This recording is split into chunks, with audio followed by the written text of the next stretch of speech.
SSC எக்ஸாம்ல இந்த question ப்ரீவியஸா கேட்டிருக்காங்க. அதாவது 49 பவர் 15 மைனஸ் 1 அப்படிங்கிறது கீழே கொடுக்கப்பட்டுள்ள எந்த எண்ணால் மீதி இன்றி வகுப்புன்னு கேட்கிறாங்க. அதாவது 49 15 டைம் பெருக்கி அதுல இருந்து 1 மைனஸ் பண்ணதுக்கு அப்புறம் ஆப்ஷன்ல கொடுத்துருக்க 4 எண்ணால வகுக்கும் போது எந்த எண்ணால் எக்ஸாக்டா வகுப்படும் மீதி 0 வரும்னு கேட்கிறாங்க.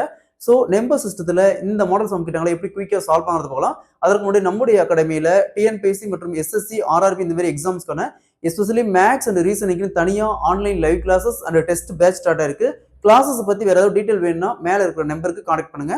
கொஸ்டின்ல 49 பவர் 15 மைனஸ் 1 கீழே கொடுக்கப்பட்டுள்ள எந்த எண்ணால் மீதி இன்றி வகுப்புன்னு கேட்கிறாங்க. இந்த மாடல் சம் கேட்டாங்களா.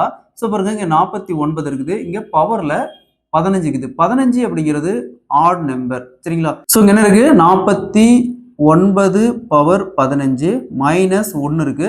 1க்கு மேல சேம் 15 ரைட் பண்ணலாம். ஏன்னா 1 எத்தனை டைம் பெருக்கினாலும் அது 1 தான். பவர் 15 சரி 25 சரி அது ஈக்குவல் டு 1 தான்.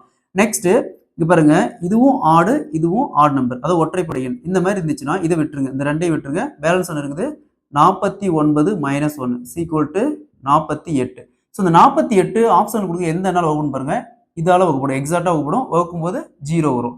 அதே மாதிரி பாருங்க இங்க என்ன இருக்குது கடைசி 8, 8ஆலையும் 48ல வகுக்கும்போது 6 8 48, மீதி என்ன வருது 0 வருது. ஸோ அப்ப இதாலையும் வகுப்படும், இந்த 8ஆலையும் வகுப்படும், அது 48ஆலையும் வகுப்படும், 8ஆலையும் வகுப்படும். Option C is the correct answer.